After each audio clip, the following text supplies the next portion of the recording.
Our New Testament reading for this morning is Mark chapter 13, verses 24 to 37. We'll only be looking at verses 32 to 37 this morning. We want to get some background context. Mark chapter 13, verses 24 to 37.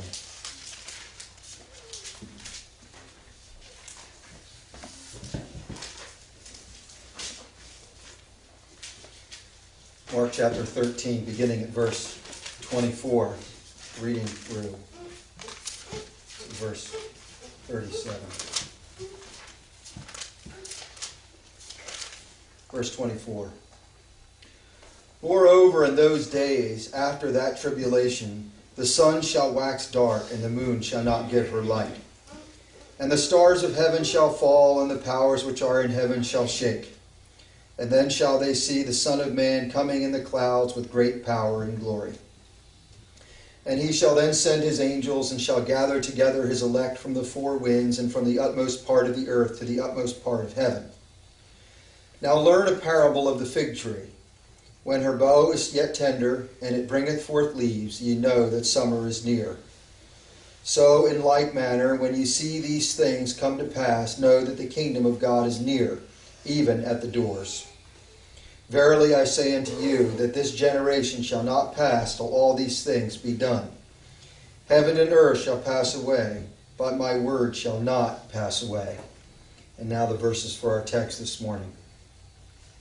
But of that day and hour knoweth no man, no, not the angels which are in heaven, neither the Son himself, but the Father. Take heed, watch and pray, for ye know not when the time is. For the Son of Man is as a man going into a strange country, and leaveth his house, and giveth authority to his servants, and to every man his work, and commandeth the porter to watch. Watch ye therefore, for ye know not when the master of the house will come, at even, or at midnight, at the cock crowing, or in the dawning, lest if he come suddenly, he should find you sleeping. And those things that I say unto you, I say unto all men, watch. The title of our message this morning, Mark chapter 13, verses 32 to 37, The Future of the Church, Part 7. Our introduction.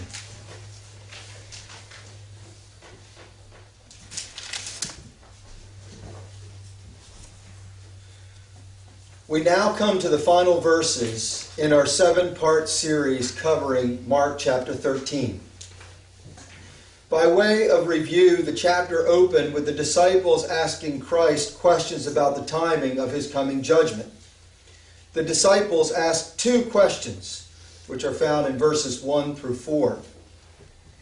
Christ answers the first question by giving 8 general signs of his non-bodily return, which include 1, false messiahs, 2, wars and rumors of wars, 3, earthquakes, 4, famine, 5, pestilence, 6, persecution, 7, gospel advancement, and 8, unnatural betrayals.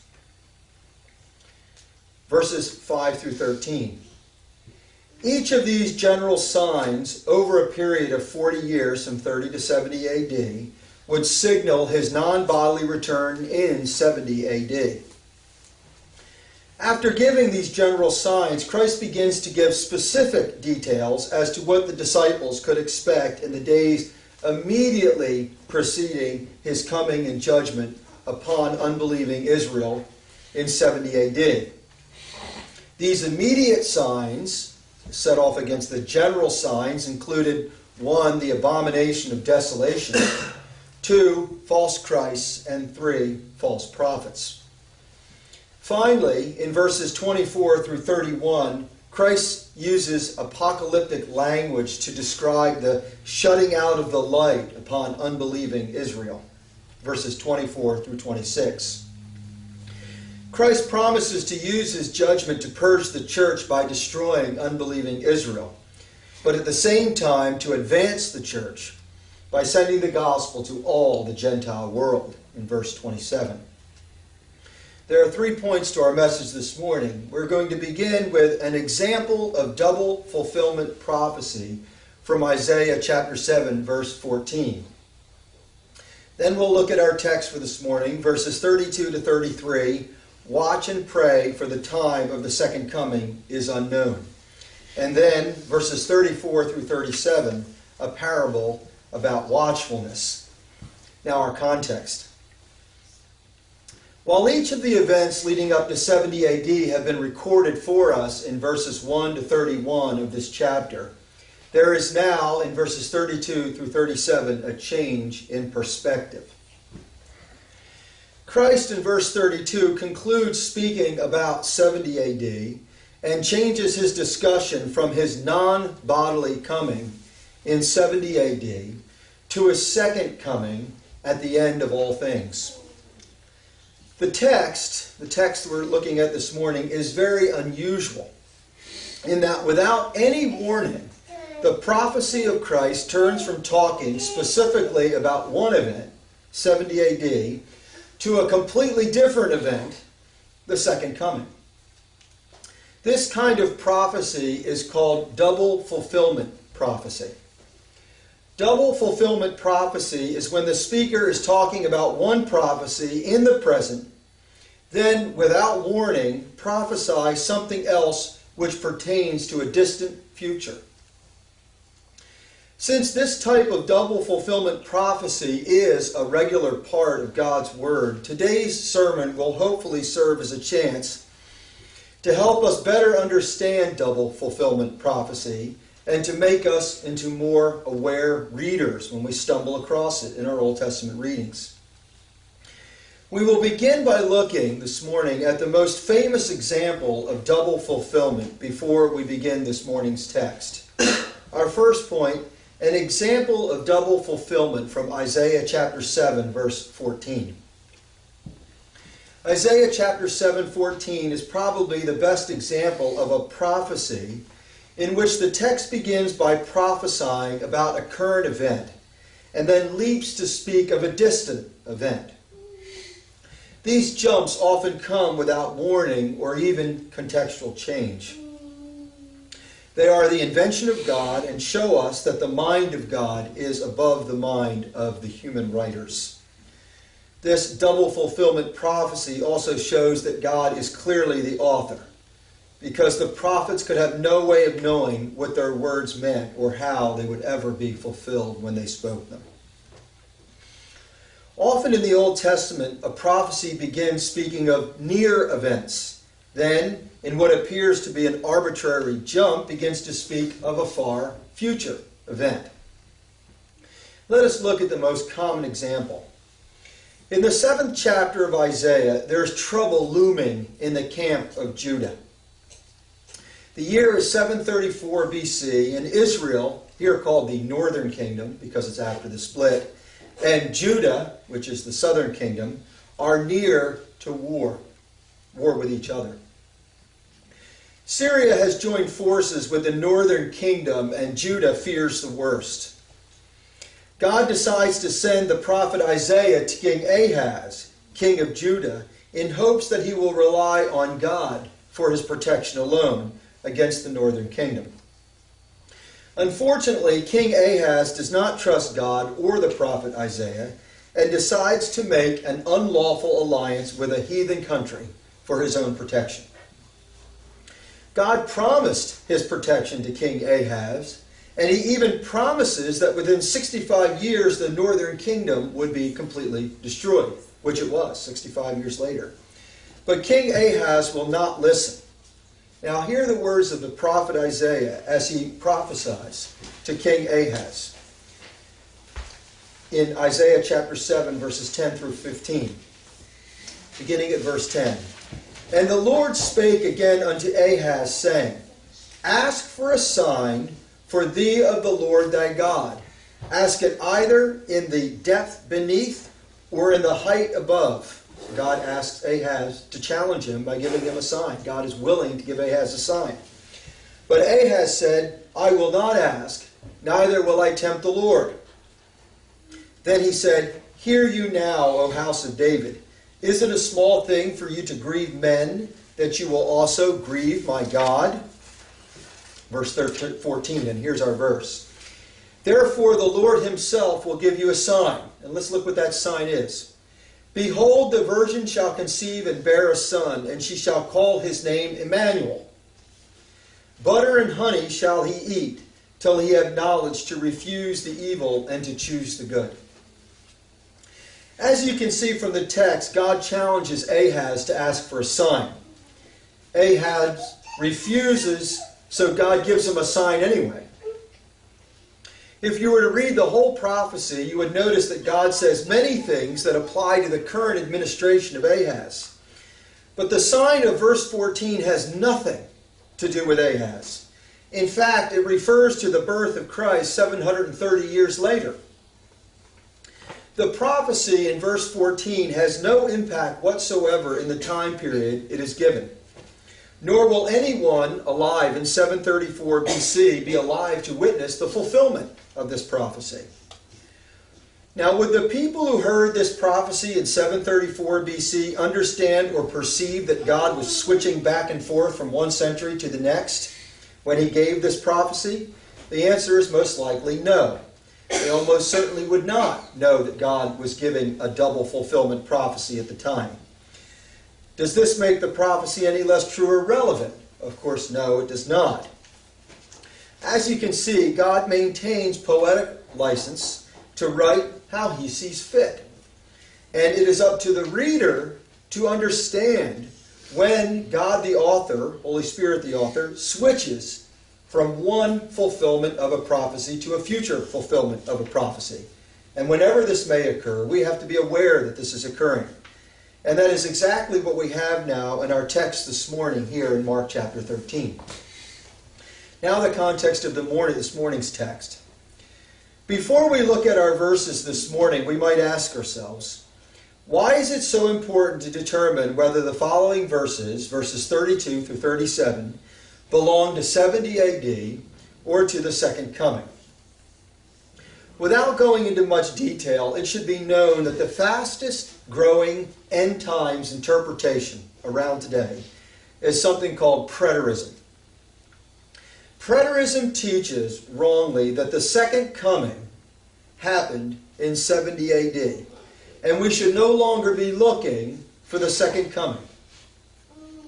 Preterists like to claim that this passage is talking about the second coming, and that it is completely, therefore, fulfilled in 70 AD.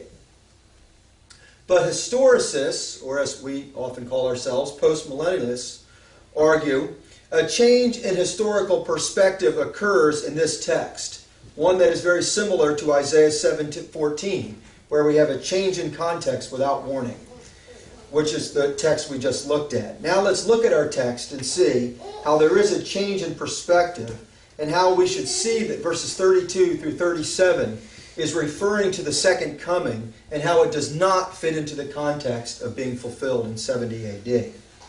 Let's begin with our second point, verses 32 and 33. Watch and pray, for the time of the second coming is unknown. Verse 32. But of that day and hour knoweth no man, no, not the angels which are in heaven, neither the Son himself, but the Father. The question to be proved is whether or not verse 32 is a transitional verse. Does verse 32 here continue to warn about the tribulation of 70 AD, or does the text make a jump to a future prophecy and begin talking primarily about the second coming at a future date?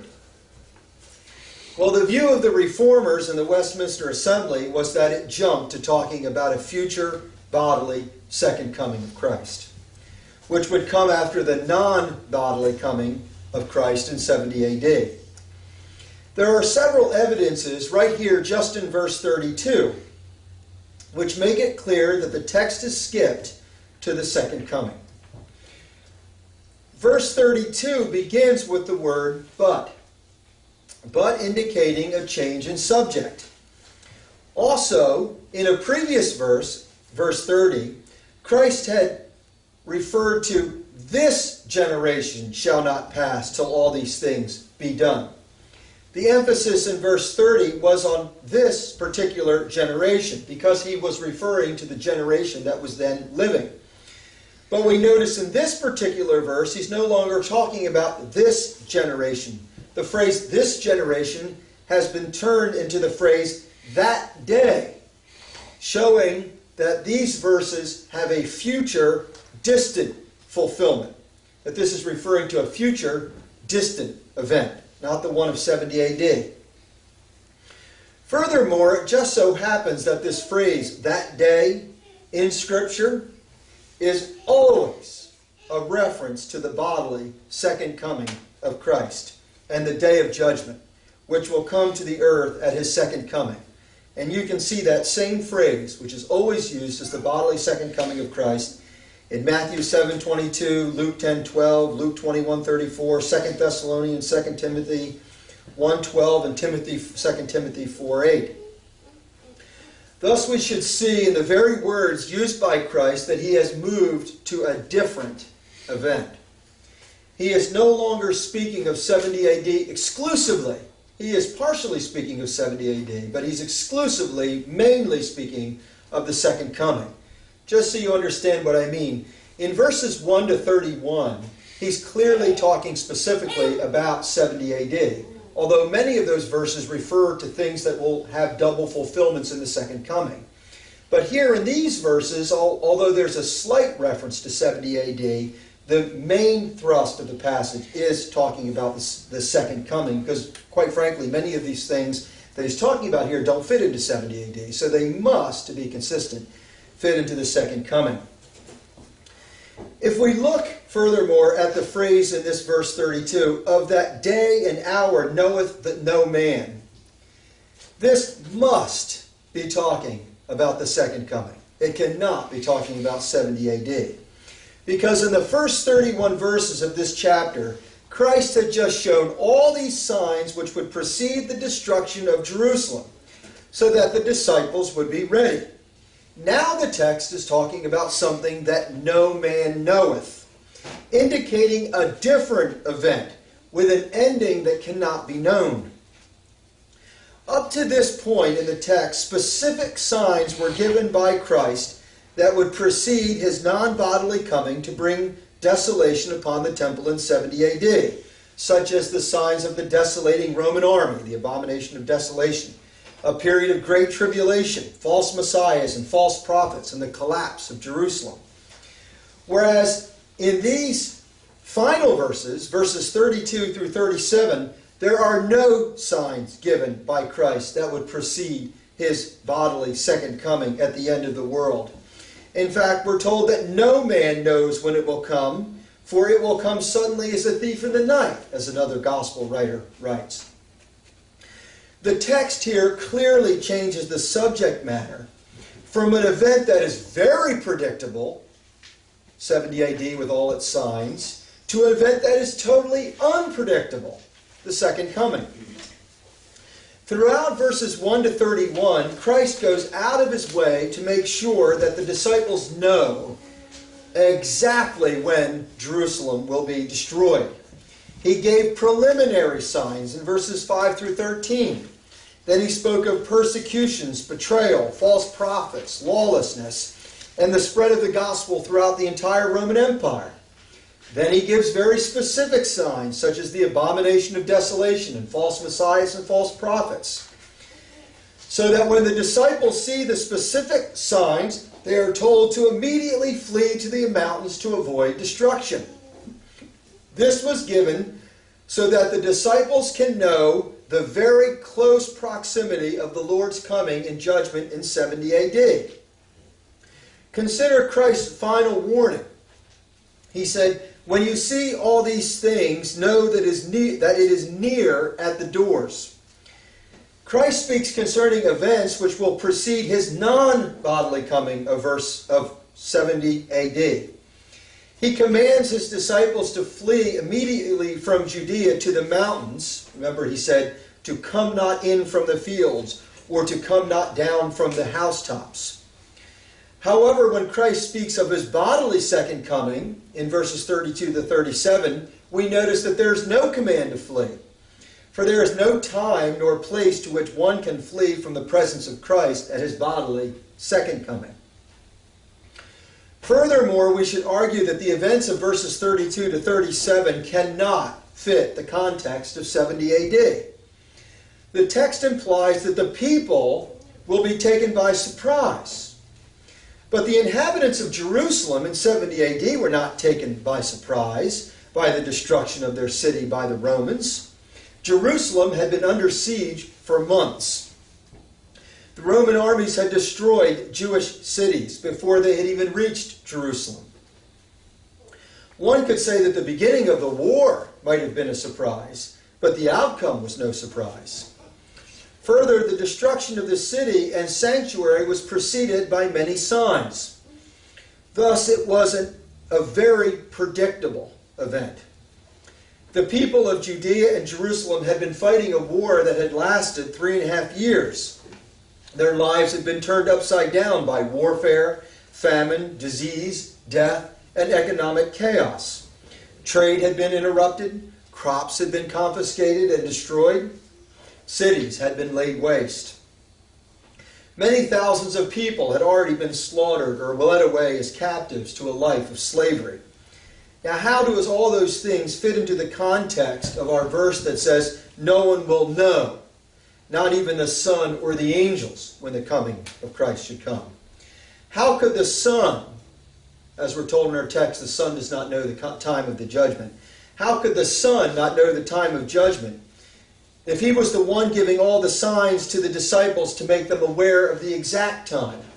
Clearly our text is talking about a time when no one could be prepared for the coming of our Lord. Not a time like in 70 AD where everyone was obviously well prepared and knew exactly when Christ was going to come in 70 AD. Verse 33, take heed, watch, and pray, for you know not when the time is. To further understand what Mark teaches in this particular verse, we should look at the parallel text in Luke, which gives us greater context. In Luke, speaking of this same verse, verse 21, verse 36, Luke says, watch therefore, praying at all times that you may be permitted to escape all those things which shall happen. And notice he adds, and to stand before the Son of Man. Whenever the phrase to stand before the Son of Man is used, it only means one thing, and that is the final judgment, when all men will stand before the judgment seat of Christ. As you can see, this parallel text in Luke does not fit into the context of 70 AD. For when did men ever stand at a final judgment before Christ in 70 AD? Christians are to watch, we're told. Stay awake, alert, and pray because of the uncertainty of the second coming. We now come to our final point, verses 34 through 37, a parable about watchfulness. Verse 34, for the Son of Man is as a man going into a strange country, and leaveth his house, and giveth authority to his servants, and to every man his work, and commandeth the porter to watch. This brief parable carries the same message as many of the other parables taught by Christ. There were previously 5 other parables which also spoke of the uncertainty of the second coming. This brief parable requires the disciples to see themselves as a porter. A porter is, of course, a gatekeeper of a castle. And the general meaning is that the head of the household is leaving on a long journey. This head is clearly Christ, who is, of course, going to heaven. He does not know when he will return, but the porter is to remain in a state of perpetual watchfulness, watching for the return of his master. This brief parable carries the same message as 5 previous parables spoken by Christ, which include the parables of the master of the house, the faithful servant and the evil servant, the 10 virgins, the talents, and the parable of the sheep and the goats. Throughout all these parables, like our brief porter parable, there is an emphasis upon the fact that Christ's bodily return will be a total surprise. Once again, we, the reader, should not believe that these verses are speaking of 70 AD. How can 70 AD be a mystery when 70 AD was the very year, the exact year, prophesied by Daniel, the prophet, 490 years earlier? It is not 70 AD that is unknown. It is the second coming that is unknown. We might further notice that Christ addresses his disciples as porters.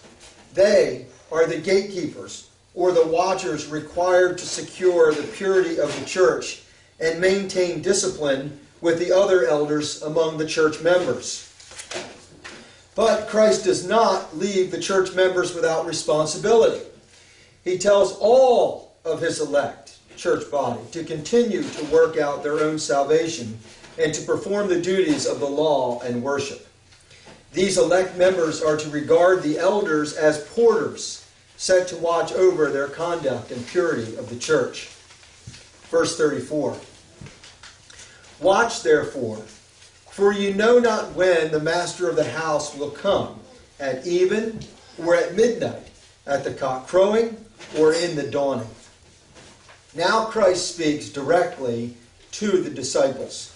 For as they are the watchers, Christ reminds them to keep watch of the church, his dearest possession. Christ demands extraordinary care from the principal servants who had been appointed over others for the purpose of pointing out, by their example, the path of watchfulness and strict conduct. And therefore, he declares that it is especially demanded from such persons, the elders, that they exercise faith and wisdom. The role of the elder, we're told in this text, as the porter, is not a duty to be taken lightly.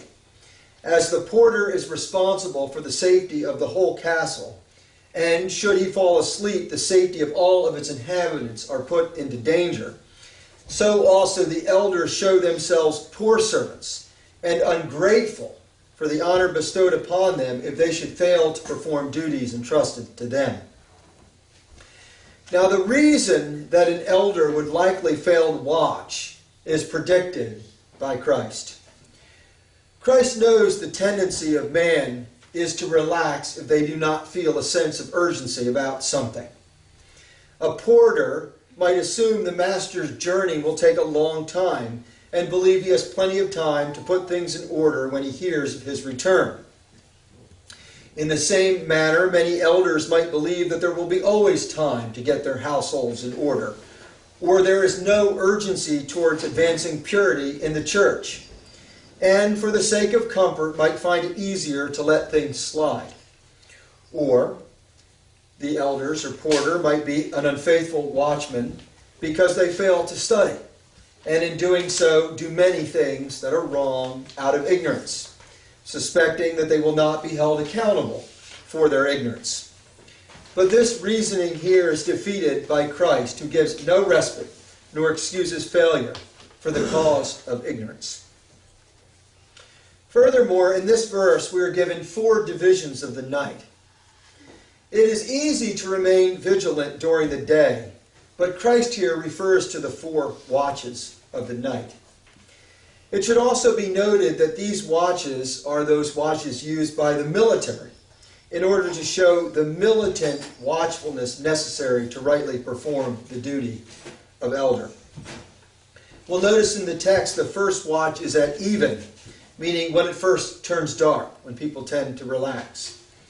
The second watch is at midnight, when people are asleep. The third watch is at the crowing of a rooster, which is long before the first light, when many are in their deep sleep. And the fourth watch is in the dawning. The sense is that even in the hours of least watchfulness, we are warned to remain focused on our walk, so that it will be pure when Christ returns. The dark here in this text, metaphorically no doubt, refers to the evil of this present world, which distracts us from holy watchfulness. And finally, in verses 36 and 37, lest if he come suddenly, he should find you sleeping. And those things that I say unto you, I say unto all men, watch.